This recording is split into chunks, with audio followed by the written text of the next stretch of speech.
በስመ አብ ወወልድ ወመንፈስ ቅዱስ አሐዱ አምላክ። አመስራ ዋሚሩ ለወርኃ ኅዳር በዛቲ ዕለት ተስካረ በዓላ ለእግዝእትነ ቅድስት ድንግል በክሌ ማርያም ወላዲተ አምላክ ወይደልወነ ከመ ናክብራ ወናይብያ ወንወድሳ እስመ ይእቲ ተስፋነ ወፀወንነ ጸሎታ ወበረከታ ወምሕረተ ፍቁር ወልዳ ያሐሉ ምስሌነ ለዓለመ ዓለም።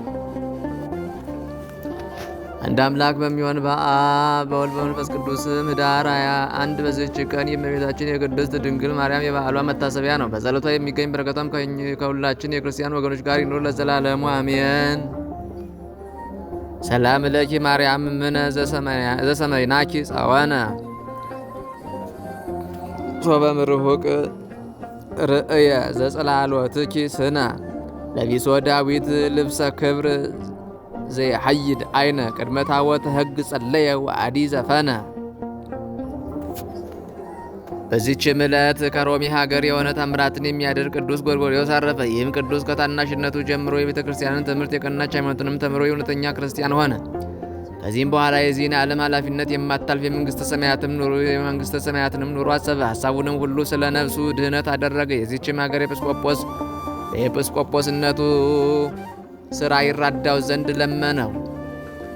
እርሱ ግን አልፈቀደም፣ ከውዳሴ ከንቱ የሚሸሽ ሆኗልና። ወደ ገዳም ገብቶ ጽኑ የሆነ ተጋድሎንም መጋደል ጀመረ። የዚያችም ሀገር ኤጲስቆጶስ ባረፈ ጊዜ ኤጲስቆጶስ የሚያደርጉት ፈልገው አጡ። ስለዚህም ተሰብስበው ሳሉ የመለኮትንም ነገር የሚናገር ጎርጎርዮስ ከእሳቸው ጋር ሳለ ገዳማዊ ጎርጎርዮስን ፈልጋችሁ በእናንተ ላይ ሹሙት የሚል ቃልን ከሰማይ ሰሙ። ወደ እነርሱ ከሰማይ መጣ።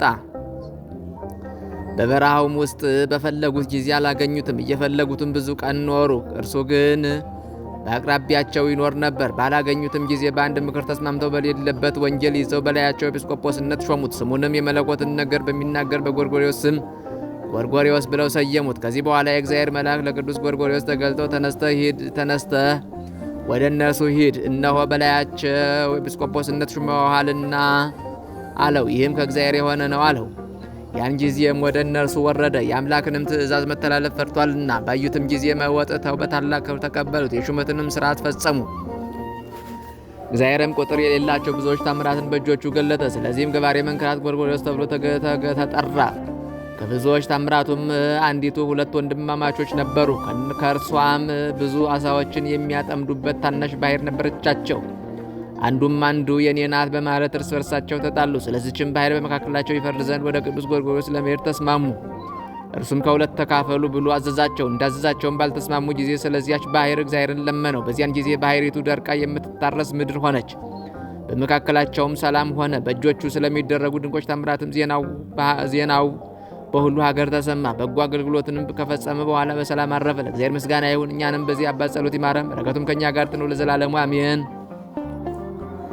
ሰላም እብል መዓዛከ ማዕድመ እምቀናንም ወዘጥእመ ጎርጎርዮስ አብ እንተ ታርኢ መድምመ አይበስከ ነቃማ ይወሙ እስከ ገብርዎ አትላመ ባይሰ ክሌቱ አሃው ረሰይከ ሰላመ። በዚህችም ቀን የእስክንድርያ ሊቀ ጳጳሳት አባ ቆዝሞስ አረፈ። እርሱም ለአባቶች ሊቃነ ጳጳሳት 24ኛ ነው። ይህም አባት ብዙ መከራና ሐዘን ደረሰበት። በዘመኑም በክርስቲያን ወገኖች ሁሉ ላይ መከራና ችግር ደረሰባቸው። በእነዚያም ወራት የክርስቲያን ወገኖችና ይሁዳውያን ልብሳቸውን በሰማያዊ ቀለም እንዲቀልሙት እንጂ ነጭ ልብስ እንዳይለብሱ የእስላሞች ንጉሥ ጋይፊር አዞ ነበርና። በዚህም አባት ዘመን ድንቆች የሆኑ ብዙዎች ታምራቶች ተገለጡ። በአስቄጥስ ገዳም በቅዱስ ሳዊሮስ ቤተ ክርስቲያን ውስጥ የእመቤታችን የቅድስት ድንግል ማርያም ስዕል ነበረች። ጎኗም ተገልጦ ከእርሷ ብዙ ደም ፈሰሰ። በግብፅ አገር ካሉ ከሌሎች ስዕሎችም ከዓይኖቻቸው ብዙ እንባ ፈሰሰ።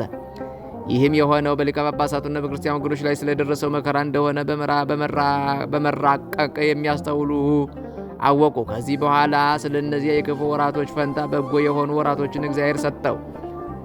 ሁልጊዜም ምእመናንን የሚያስተምራቸውና የሚያጽናናቸው በቀናች ሃይማኖትም የሚያበረታታቸው ሆነ። በወንጌላዊ ማርቆስ ወንበርም ላይ 7 ዓመት ከ5 ወር ከኖረ በኋላ በ575 ዓመተ ሰማዕታት ኅዳር 21 ቀን በዚች ቀን አረፈ። ይንሶር በሚባል ዋሻም ተቀበረ። ለእግዚአብሔር ምስጋና ይሁን። እኛንም በዚህ አባት ጸሎት ይማረን፣ በረከቱም ከእኛ ጋር ትኖር ዘላለሙ አሜን።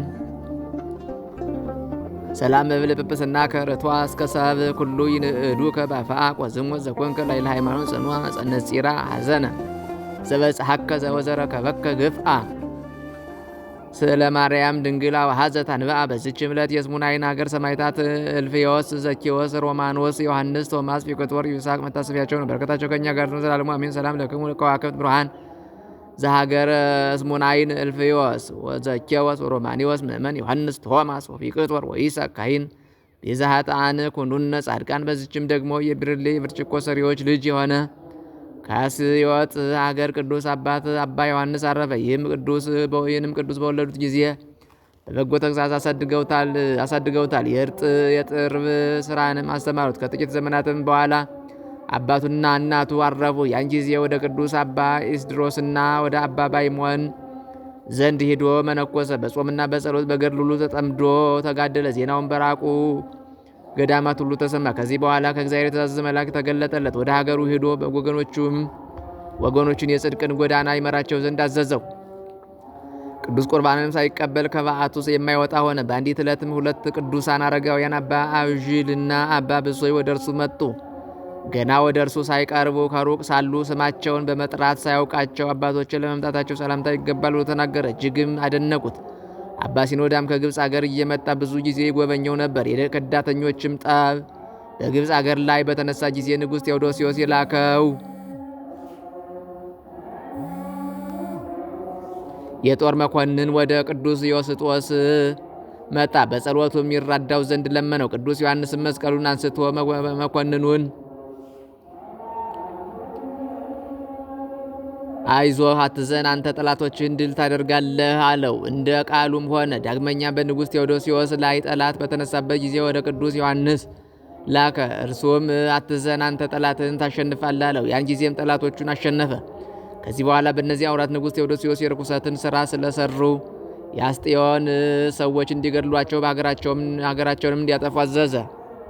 ንጉሥም የላከው መኮንን ሳይደርስ የእግዚአብሔር መልአክ ይህንን ነገር ለአባ ዮሐንስ አሳወቀው። የሀገር ሰዎችም የንጉሥን ትእዛዝ በሰሙ ጊዜ ወደ አባ ዮሐንስ ገዳም መጥተው ስለ መጥፋታቸው በፊቱ አለቀሱ።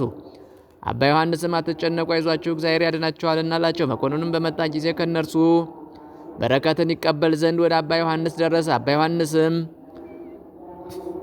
ንጉሡ ያዘዘውን ሁሉ ነገረው። መኮንኑም ሰምቶ ደነገጠ፣ ለቅድስናውም ተገዥ ሆነ። ለመኮንኑም ርኩስ መንፈስ ያደረበት የ12 ዓመት ልጅ ነበረው። ያድንለት ዘንድ ቅዱስ ዮሐንስን ለመነው። በዚያም ጊዜ ዘይትን ቀብቶ አዳነው። ከዚህ በኋላ የአስዩት ሰዎችን መግደላቸውን እንዲተው ወደ ንጉሥ ይጽፍለት ዘንድ መኮንኑን አባ ዮሐንስን ለመነው። መኮንኑም ጽፎ ለአባ ዮሐንስ ሰጠው። አባ ዮሐንስም ተቀብሎ ወደ ዋሻው ገባ።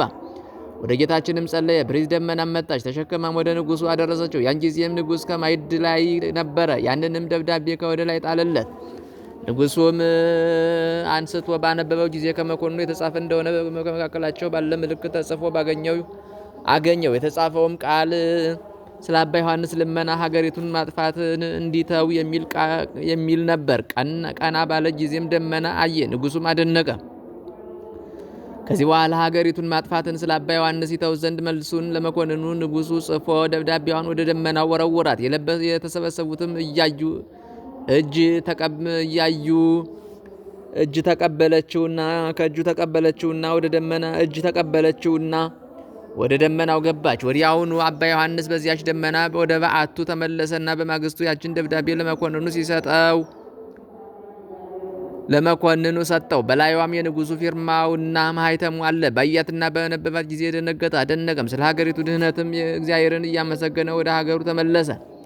የንጉሥ ዘመድ የሆነች የከበረች ሴት ዜናውን በሰማ ጊዜ ከደዌዋ ይፈውሳት ዘንድ ወደ እርሱ መጣች። በጸሎትም ተፈወሰች። ከዚህ በኋላ ንጉሥ ቴዎዶሲዮስ በሞተ ጊዜ መናፍቁ መርቅያን ነገሰ። ቅዱስ አባ ዲዮስቆሮስንም አሰቃየው። የቀናች ሃይማኖትንም ስለመለወጡ አባ ዮሐንስ እየዘለፈና እየረገመው ወደ እርሱ ደብዳቤ ላከ። ከጥቂት ወራትም በኋላ እግዚአብሔር ቀሰፈው። ለእርሱም ዕድሜው 125 ዓመት ሲሆነው እረፍቱ እንደደረሰ አወቀ። እየጸለየም ግንባሩን ምድር አስነክቶ ሰገደ። ነፍሱንም በእግዚአብሔር እጅ ሰጠ። ከመቃብሩም ቁጥር የሌላቸው ድንቆች ታምራቶች ተገለጡ። ለእግዚአብሔር ምስጋና ይሁን፣ እኛንም በዚህ አባት ጸሎት ይማረን፣ በረከቱም ከእኛ ጋር ትኖር ለዘላለሙ አሜን። ሰላም ለዮሐንስ በቅድስና ልቡት ብእሲ መንፈሳዊ ዛገረ አስዩጥ እምኀበ ማርያም ድንግል ወእምኀበ ወልዳ ስሉጥ ይትከነዮም ምስለ ቃለ ነገር መስልጥ መንገለ መንፈስ ትኩስ ወልብ ቅጥቁጥ። በዚችም ዕለት ጫብሬው ከምትባል ከሀገረ ድልበት ቅድስት ዲቦራ አረፈች። ዜናዋን በገድሏ መጽሐፍ ተጽፎ ይገኛል። በጸሎቷም የሚገኝ በረከቷ ከእኛ ጋር ይኑር ለዘላለሙ አሜን።